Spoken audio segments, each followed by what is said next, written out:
नमस्कार दोस्तों, आज के इस वीडियो में हम बात करने वाले हैं इम्पोर्टेंट अपॉइंटमेंट्स यानी कि प्रमुख नियुक्तियों की।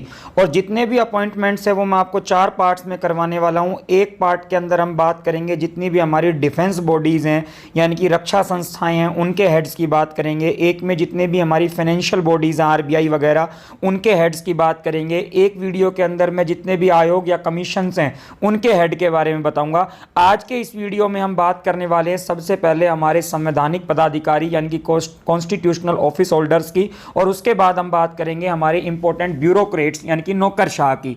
और संवैधानिक पदाधिकारी वो हैं जिनका जिक्र हमारे कॉन्स्टिट्यूशन या संविधान में किया गया है। और इसमें सबसे पहले अगर हम बात करें तो आते हैं हमारे प्रेसिडेंट ऑफ इंडिया यानी कि भारत के राष्ट्रपति। हमारे वर्तमान और 14वें जो राष्ट्रपति हैं वो हैं रामनाथ कोविंद जी। और अगर मैं राष्ट्रपति की बात करूं तो राष्ट्रपति हमारे जो हैं संवैधानिक राष्ट्र प्रमुख हैं, मतलब हेड ऑफ स्टेट हैं। अगर हम राष्ट्रपति की कॉन्स्टिट्यूशन के अंदर बात करें तो इनका जिक्र हमारे अनुच्छेद 52 या आर्टिकल 52 के अंदर है, जहां साफ तौर पर लिखा गया है there shall be a president of India, यानी कि भारत का एक राष्ट्रपति होगा।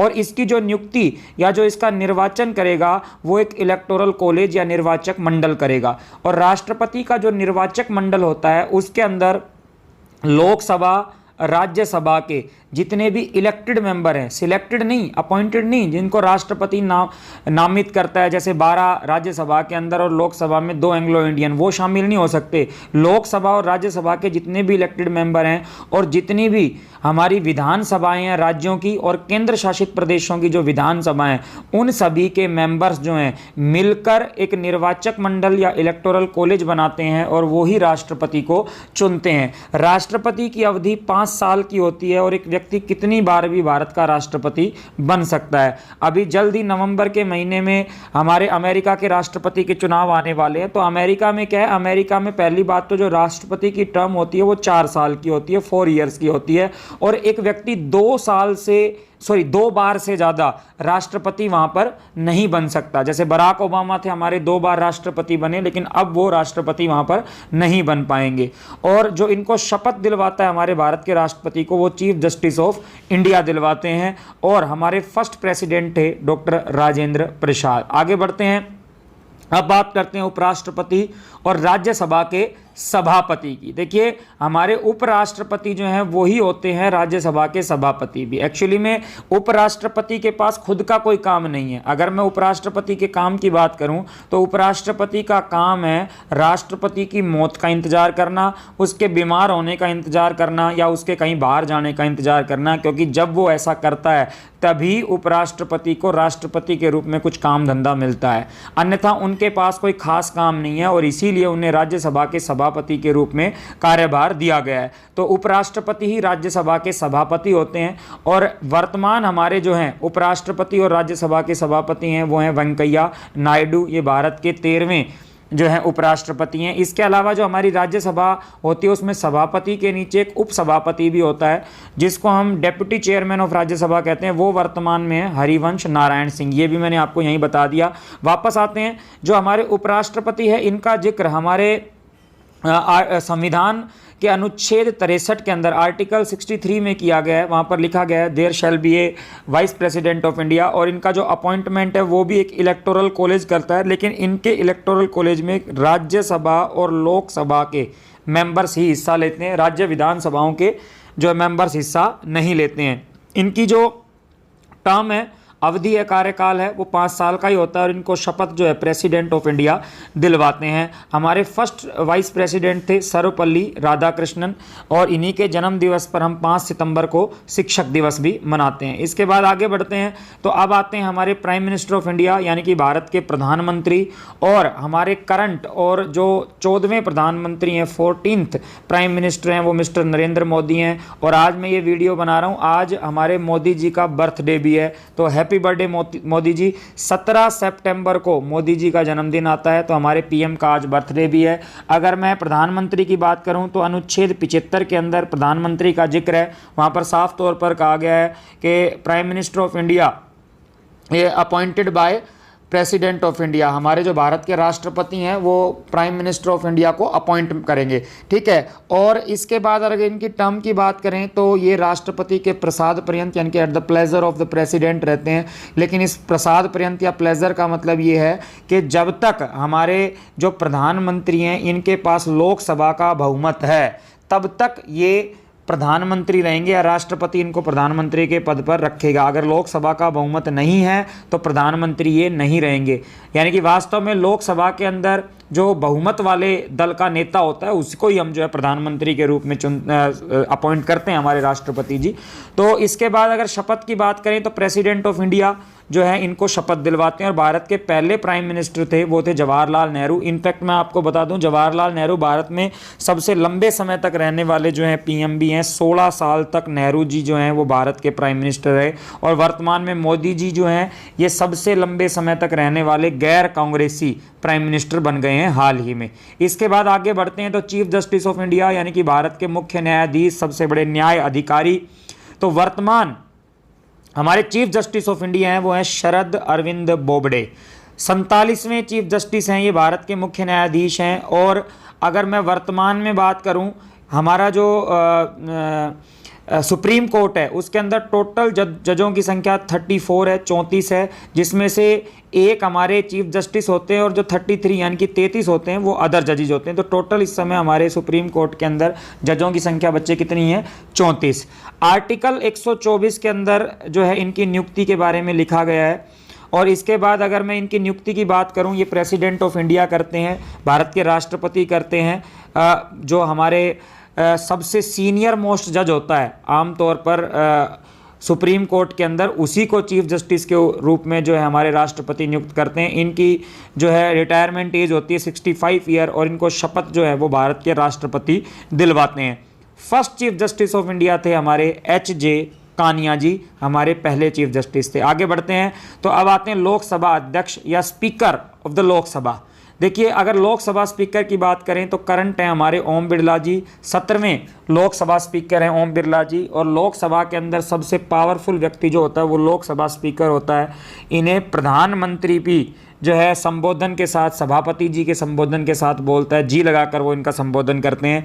आर्टिकल 93 जो है हमारा कॉन्स्टिट्यूशन का, इसमें लोकसभा अध्यक्ष की बात की गई है और इनको अपॉइंट करते हैं मेंबर ऑफ लोकसभा। जो लोकसभा के बाकी मेंबर्स हैं वो वोट डालकर जो है इनको अपॉइंट करते हैं।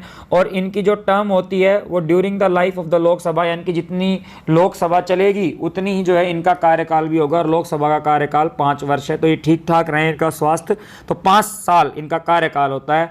जो शपथ है वो ये नहीं लेते हैं लोकसभा के अध्यक्ष के रूप में, लोकसभा के केवल मेंबर के रूप में ये शपथ लेते हैं। क्योंकि जो है आपका लोकसभा अध्यक्ष लोकसभा का ही एक मेंबर होता है, वो भी एक मेंबर ऑफ पार्लियामेंट होता है। और वर्तमान ओम बिरला जी जो हमारे हैं वो कोटा जो है राजस्थान के अंदर वहाँ से मेंबर ऑफ पार्लियामेंट हैं।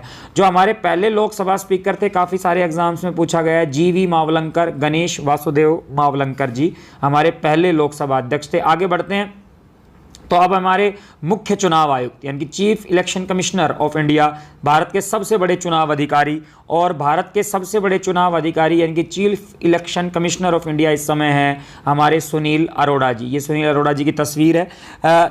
23वें चीफ इलेक्शन कमिश्नर हैं सुनील अरोड़ा जी। और अगर मैं बात करूं यहाँ पर चीफ इलेक्शन कमिश्नर के नीचे जो हैं 2 इलेक्शन कमिश्नर होते हैं और इनमें से एक इस समय है राजीव कुमार, इनका हाल ही में जो है अपॉइंटमेंट हुआ है इसी महीने, और दूसरे हैं सुशील चंद्रा जी। तो हमारे एक चीफ इलेक्शन कमिश्नर होते हैं और उसके नीचे 2 इलेक्शन कमिश्नर होते हैं। और हमारे फर्स्ट चीफ इलेक्शन कमिश्नर जो थे वो थे सुकुमार सेन। यहाँ पर देखिए आर्टिकल 324 में हमारे इलेक्शन कमिश्नर का जिक्र किया हुआ है। इनकी अपॉइंटमेंट राष्ट्रपति करते हैं। इनकी जो टर्म होती है वो देखिए 6 साल या रिटायरमेंट एज 65 साल, जो भी पहला पूरा हो जाए। यानी कि मैं फॉर एग्जांपल बात करूं, अगर कोई भी व्यक्ति 62 साल की उम्र में election commissioner chief election commissioner बनता है तो वो केवल 3 साल के लिए ही काम कर पाएगा। इनको शपथ जो है प्रेसिडेंट या राष्ट्रपति दिलवाते हैं। इसके बाद आगे बढ़ते हैं controller and auditor general of India यानी कि नियंत्रक एवं महालेखा परीक्षक। हम कह सकते हैं ये भारत सरकार के सबसे बड़े ऑडिटर हैं। जो कि भारत सरकार की और राज्य सरकारों के जितने भी खाते होते हैं, सरकारी खाते हैं, उनकी जांच करते हैं। जैसे हम बात करें, हमारी जो भारत सरकार है उसके 3 प्रमुख खाते होते हैं। कंसोलिडेटेड फंड ऑफ इंडिया, ठीक है, भारत की संचित निधि जिसे हम कहते हैं। दूसरा हमारी लोक निधि यानी कि पब्लिक अकाउंट होता है। और तीसरा जो कि हमारा इमरजेंसी फंड होता है। इन 3 जो फंड्स हैं, इन 3 जो खातों की और जितने भी राज्य सरकार के खाते हैं उनकी भी जांच, और जितने भी सरकार के खर्चे वगैरह होती है उनकी जांच जो है वो नियंत्रक एवं महालेखा परीक्षक करते हैं, या controller and auditor general of India कहते हैं। इन्हें शॉर्ट फॉर्म में हम कैग भी कहते हैं। ठीक है बेटा, गिरीश चंद्र मुर्मू अभी हमारे 14वें कैग अपॉइंट किए गए हैं। मुर्मू जी इससे पहले हमारे जो J&K है उसके पहले उपराज्यपाल नियुक्त किए गए थे, लेकिन हाल ही में ये वहाँ से जो है हटाकर अब भारत के कैग बना दिए गए हैं। और मैंने अभी पिछले वीडियो के अंदर जो आप लोगों का करंट अफेयर का, तो उसमें बताया था कि जो J&K के नए उपराज्यपाल कौन नियुक्त किए गए हैं। तो आपको मुझे कमेंट बॉक्स में टाइप करके बताना है कि वर्तमान में जम्मू कश्मीर के उपराज्यपाल कौन है। अनुच्छेद 148 आर्टिकल 148 में इनके अपॉइंटमेंट की बात की गई है हमारे कॉन्स्टिट्यूशन के। हमारे भारत के राष्ट्रपति प्रेसिडेंट ऑफ इंडिया इनका अपॉइंटमेंट करते हैं। वही 6 साल या 65 साल की आयु जो है, 6 साल की टर्म या 65 साल की एज, जो भी पहले हो जाए। और इसके बाद अगर शपथ की बात करें, राष्ट्रपति दिलवाते हैं वी नरहरि राव। ये भारत के हमारे पहले controller and auditor general of India थे, कैग थे। इसके बाद अटॉर्नी जनरल ऑफ इंडिया की बारी आती है, महान्यायवादी। हम कह सकते हैं ये भारत सरकार के सबसे बड़े वकील हैं या न्यायिक सलाहकार हैं। जितने भी न्यायिक मामले होते हैं उनके अंदर सरकार को सलाह कौन देते हैं, वो देता है भारत का महान्यायवादी, यानी कि सरकार का सबसे बड़ा वकील। सरकार के जितने भी मामले होते हैं, केस होते हैं, उनमें भी सरकार की तरफ से यही केस लड़ते हैं। जितने भी न्यायालय हैं वहाँ पर जाकर ये उपस्थित होते हैं। यहाँ पर अगर बात करें के वेणुगोपाल, इस समय भारत के 15वें महान्यायवादी अटॉर्नी जनरल ऑफ इंडिया हैं। अटॉर्नी जनरल ऑफ इंडिया की सहायता और सहयोग करने के लिए एक उनके नीचे सॉलिसिटर जनरल ऑफ इंडिया भी अपॉइंट किए जाते हैं, महाधिवक्ता। और तुषार मेहता इस समय भारत के सॉलिसिटर जनरल ऑफ इंडिया हैं। आर्टिकल 76 के अंदर जो है महान्यायवादी का जिक्र किया गया। इनकी नियुक्ति राष्ट्रपति करता है और इसकी कोई फिक्स अवधि नहीं होती। राष्ट्रपति के प्रसाद पर्यंत, यानी कि at the pleasure of the president रहते हैं। राष्ट्रपति का जब तक प्रसाद है तब तक ये हैं। राष्ट्रपति ने प्रसाद वापस ले लिया तो ये भी नहीं रहेंगे। इनको शपथ भी जो है वो राष्ट्रपति ही दिलवाते हैं। यहाँ पर है first attorney general of India थे हमारे MC सीतलवाड़। इसके बाद आगे बढ़ते हैं तो अब आते हैं हमारे chairman of union public service commission, यानी कि अध्यक्ष संघ लोक सेवा आयोग। UPSC या संघ लोक सेवा जो भारत में लोक सेवाएं हैं, जैसे आप लोगों की IAS है, IEPS है, IFS है, IRS है, ये जितने भी प्रमुख सेवाएं हैं। इसके अलावा आपका NDA है, CDS है, जो आपके असिस्टेंट कमांडेंट वगैरह हैं, जितने भी एग्जाम लेता है वो सारे UPSC लेता है। वही ये सब जितने भी बड़े अधिकारी होते हैं उनको अपॉइंट करता है। वर्तमान में प्रदीप कुमार जोशी, पीछे हाल ही में इनको अपॉइंट किया गया था UPSC का 32वां चेयरमैन। देखिए आर्टिकल 316 में इनके अपॉइंटमेंट की बात की गई है। वैसे जो UPSC है वो आर्टिकल 315 के अंदर है, और इनके चेयरमैन की नियुक्ति की बात या मेंबर्स की नियुक्ति की बात की गई है 316 में। अपॉइंटमेंट इनका राष्ट्रपति करता है। टर्म इनकी 6 साल की टर्म या 65 साल की एज, जो भी पहले हो जाए, और इनको राष्ट्रपति ही शपथ दिलवाते हैं। जो पहले UPSC के चेयरमैन थे, एक अंग्रेज थे, सर रॉस बारकर। देखिए क्योंकि UPSC आज़ादी से पहले ही बन चुका था, इसलिए पहले जो है अंग्रेज अधिकारी इसके चेयरमैन होते थे। इसके बाद हम बात करेंगे कुछ प्रमुख नौकरशाह यानी कि ब्यूरोक्रेट्स की, IAS अधिकारियों की। देखिए जितने भी हमारे पॉलिटिशियंस होते हैं, जितने भी प्रधानमंत्री वगैरह मंत्री होते हैं, उनके सहयोग और सलाह के लिए उनके साथ कुछ सेक्रेटरी ब्यूरोक्रेट्स होते हैं। यहाँ पर उनकी बात करेंगे। हमारे हिंदुस्तान के अंदर आप लोगों को पता है जितने भी मंत्री हैं उनका कोई भी एजुकेशनल क्वालिफिकेशन नहीं होती, ना वो ज़्यादा पढ़े लिखे होते हैं। किसी भी व्यक्ति को जो है मंत्री बना दिया जाता है। एजुकेशन मिनिस्टर है तो उसके पास पूरी एजुकेशन नहीं है। डिफेंस मिनिस्टर है तो उसको शायद बंदूक चलाना नहीं आती है, ठीक है। या फिर कोई विदेश मंत्री है तो कभी विदेश ही नहीं गया होगा। क्योंकि भारत में ये सिस्टम है, इसलिए जो ब्यूरोक्रेट्स हैं वही उनकी जो है खास काम करते हैं, उनके खुद से जो है बहुत कम काम नहीं होते हैं। अभी वर्तमान सरकार में बात करें तो कुछ सुधार हुए हैं, जैसे हमारे विदेश मंत्री एस जयशंकर हैं, तो वो विदेश सेवा में रह चुके हैं, तो उनको उसका एक्सपीरियंस है, तो उनको बनाया गया है, तो इस बार थोड़ा सा ठीक है।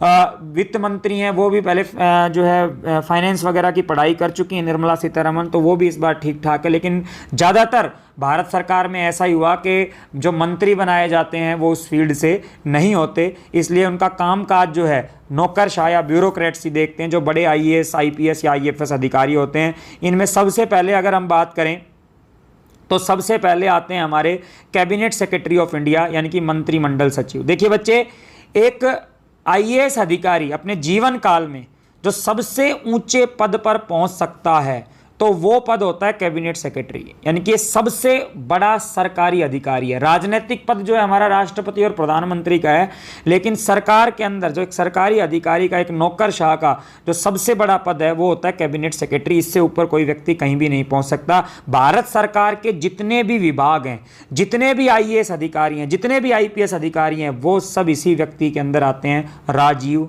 गाबा है इनका नाम, ये भारत के कैबिनेट सेक्रेटरी हैं और ये सीधा हमारे जो प्रेसिडेंट और प्राइम मिनिस्टर ऑफ इंडिया को रिपोर्ट करते हैं। जितने भी विभाग के अधिकारी हैं वो सब इनके अंडर काम करते हैं। इनका appointment committee of the cabinet करती है, यानी कि कैबिनेट की नियुक्ति मामलों की जो समिति है उसके द्वारा इनका अपॉइंटमेंट किया जाता है और इनका अपॉइंटमेंट 4 साल के लिए होता है। तो राजीव गाभा जो इस समय वो भारत के कैबिनेट सेक्रेटरी हैं।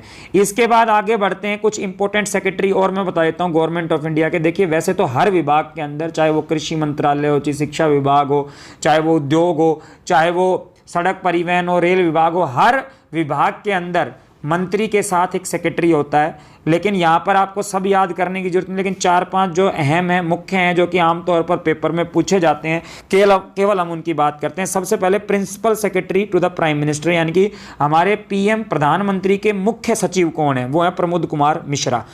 प्रधानमंत्री किसी भी मामले में सलाह सहयोग लेते हैं तो प्रमोद कुमार मिश्रा से सबसे पहले लेते हैं। उसके बाद हमारे विदेश सचिव, फॉरेन सेक्रेटरी हैं हर्षवर्धन श्रृंगला, ये हमारे विदेश सचिव हैं, विदेश मामले ये सब देखते हैं। अजय कुमार भल्ला, ये हमारे होम सेक्रेटरी हैं, यानी कि हमारे जो है गृह सचिव हैं। डिफेंस सेक्रेटरी, रक्षा सचिव अजय कुमार हैं और फाइनेंस सेक्रेटरी, वित्त सचिव अजय भूषण पांडे हैं। और ये अपने अपने विभाग के जो कैबिनेट मंत्री होते हैं उनको ये रिपोर्ट करते हैं। जैसे हमारे फॉरेन सेक्रेटरी हैं तो ये फॉरेन मिनिस्टर मिस्टर जयशंकर को जो है उनको रिपोर्ट करेंगे। हमारे होम सेक्रेटरी हैं अमित शाह जी को रिपोर्ट करेंगे। डिफेंस सेक्रेटरी हैं तो राजनाथ सिंह जी को रिपोर्ट करेंगे। फाइनेंस सेक्रेटरी हैं तो निर्मला सीतारमण जी को रिपोर्ट करेंगे। इनकी अपॉइंटमेंट भी appointment committee of the cabinet करती है, यानी कि कैबिनेट की नियुक्ति मामलों की समिति इनका अपॉइंटमेंट करती है। इसके बाद आगे बढ़ते हैं, लोकसभा एंड राज्यसभा सेक्रेटरी। देखिए यहाँ पर मैं लोकसभा राज्यसभा अध्यक्ष की बात नहीं कर रहा, वो मैं पहले बता चुका हूँ, ओम बिरला जी और वेंकैया नायडू जी हैं। यहाँ पर हम बात कर रहे हैं लोकसभा एंड राज्यसभा के सेक्रेटरी। जितने भी लोकसभा और राज्यसभा में प्रशासनिक काम होते हैं, देखिए लोकसभा और राज्यसभा के जो सभापति अध्यक्ष होते हैं उनका काम होती है सभाओं का संचालन करना, लेकिन लोकसभा राज्यसभा के अंदर जितने भी बाकी कार्य होते हैं वो सारे देख रेख करते हैं ये जो हमारे लोकसभा और राज्यसभा के सचिव हैं। और जितनी भी सलाह सहयोग होता है यही जो है हमारे लोकसभा अध्यक्ष और जो है राज्यसभा के सभापति को देते हैं। यहाँ पे सबसे पहले Snehlata Srivastava, secretary general of the Lok Sabha, ये सेक्रेटरी जनरल हैं लोकसभा की और इनको अपॉइंट करते हैं लोकसभा अध्यक्ष, यानी कि ओम बिरला जी, और ये उनको ही रिपोर्ट करती हैं। वहीं राज्यसभा के अंदर हैं देश दीपक वर्मा जी, जो रिपोर्ट करते हैं हमें हमारे जो राज्यसभा के सभापति हैं या भारत के उपराष्ट्रपति वेंकैया नायडू को। इसके बाद आगे बढ़ते हैं तो यहाँ पर लास्ट में आते हैं इंपॉर्टेंट एडवाइजर, यानी कि प्रमुख सलाहकार। तो भारत के प्रमुख सलाहकार विभिन्न मामलों के यहाँ पर मैं आप लोगों को बताने वाला हूँ। सबसे पहले बात करते हैं भारत के नेशनल सिक्योरिटी एडवाइज़र, राष्ट्रीय सुरक्षा सलाहकार, यहाँ पर मुख्य लिख दिया मैंने, राष्ट्रीय सुरक्षा सलाहकार हैं अजीत डोवाल जी, भारत के 5वें नेशनल सिक्योरिटी एडवाइज़र हैं। रक्षा मामलों में यही सलाह देते हैं भारत सरकार को, उसके ऊपर जितना भी रिसर्च वगैरह है वो यही करते हैं। कृष्णमूर्ति सुब्रमण्यम 17वें भारत के चीफ इकोनॉमिक एडवाइज़र हैं, मुख्य आर्थिक सलाहकार हैं। आर्थिक मामलों में यही भारत सरकार को जितनी भी सलाह वगैरह देते हैं और जो बजट बनता है वो इन्हीं की देखरेख में बनाया जाता है।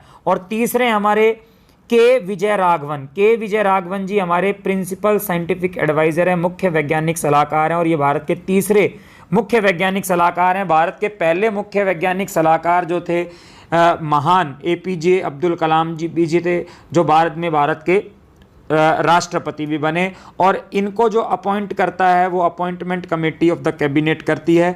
तो ये बच्चे आज के इंपॉर्टेंट अपॉइंटमेंट्स थे। आपके जितने भी आने वाले एग्ज़ाम हैं, चाहे वो आप लोगों का रेलवे का हो, चाहे वो दिल्ली पुलिस का हो, चाहे फिर वो आपके स्टेट कमीशंस के एग्ज़ाम हो, या फिर एसएससी सीजीएल के एग्ज़ाम हो, यूपीएससी के एग्ज़ाम हो, हर एग्ज़ाम के अंदर यहाँ से अपॉइंटमेंट पूछे जाते हैं। तो आप लोग इसको सीरियसली लें और जितने भी अपॉइंटमेंट हैं रट लो। और इस वीडियो की एवज में बस एक डिमांड करूंगा आपसे कि आप इसको शेयर कर देना। इतनी मेहनत करता हूं मैं, एक एक स्लाइड को बनाने में काफ़ी टाइम लग जाता है, तो उसके बाद केवल आपसे एक फ्री का शेयर मांग रहा हूं और कुछ नहीं मांग रहा हूं। तो इसके बदले में केवल आप मुझे एक शेयर दे दिया करो। तो ज़्यादा से ज़्यादा शेयर करें ताकि मुझे मोटिवेशन मिले और ज़्यादा से ज़्यादा बच्चों को इस चीज़ का फ़ायदा हो, क्योंकि अगर मैंने बनाया और उसका फ़ायदा नहीं हुआ तो ये बनाना बेकार है मेरे लिए। तो आप सभी इसको ज़्यादा से ज़्यादा शेयर करें। तब तक के लिए नमस्कार, जय हिंद, जय भारत। अगले वीडियो में जल्दी लेकर आऊँगा। धन्यवाद।